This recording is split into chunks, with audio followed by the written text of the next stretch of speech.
Good evening সবাইকে এবং happy new year.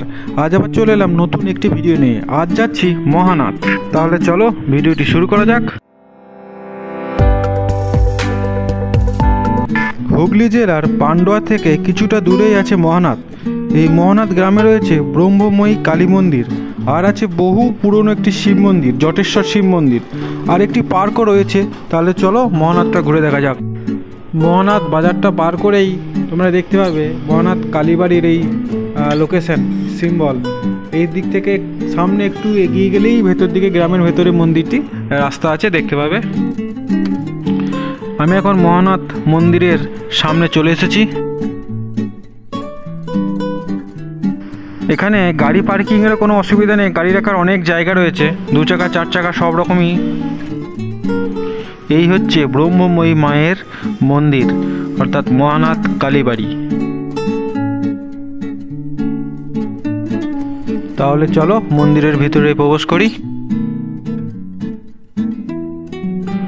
এটি একটি বহু প্রাচীন মন্দির।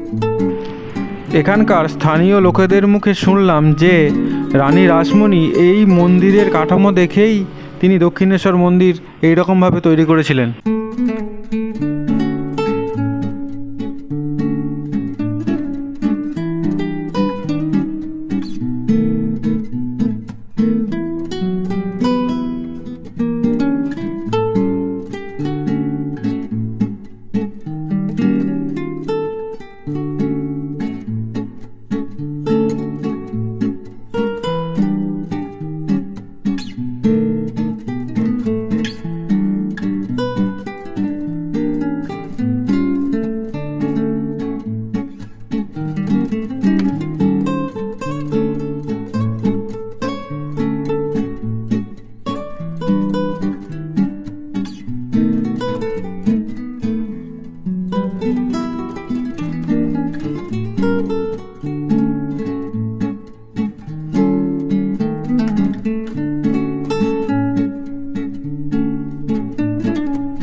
মন্দির দর্শন করে আমরা বেরিয়ে যাচ্ছি।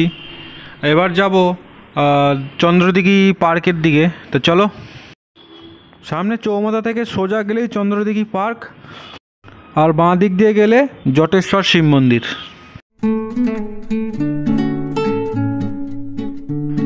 এই হচ্ছে চন্দ্রদিঘি পার্ক। এর ভেতরে প্রবেশ করতে একজনাকার 50 টাকা করে লাগে। 2025-এ পিকনিকের একটি ঠিকানা এটি। এখান থেকে বেরিয়ে আমি যাচ্ছি জটেশ্বর শিব মন্দির। তা চলো জটেশ্বর শিব মন্দিরে যাচ্ছি, দেখো।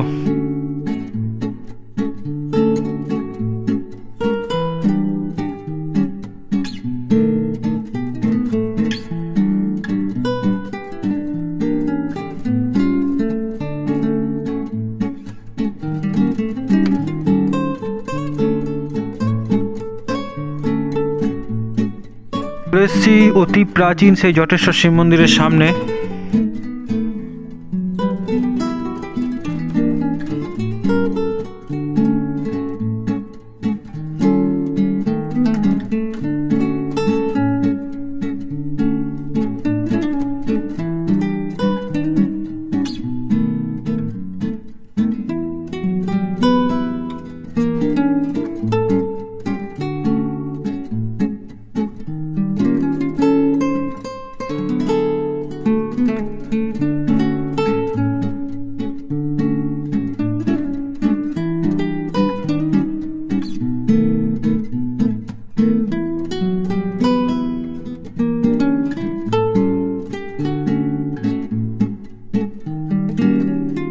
এই জটেশ্বর শিব মন্দিরের ভেতরেই রয়েছে একটি কালী মন্দির।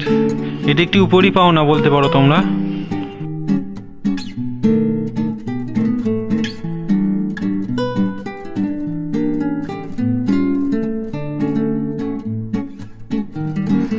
মহানাথ ভ্রমণ পর্ব আমাদের এখানেই শেষ। আমরা এবার বাড়ি যাচ্ছি। সবাই ভালো থেকো, সুস্থ থেকো। ভিডিওটা যদি ভালো লেগে থাকে তাহলে পুরো ভিডিওটি অবশ্যই দেখো, লাইক কমেন্ট শেয়ার অবশ্যই করো। চলো।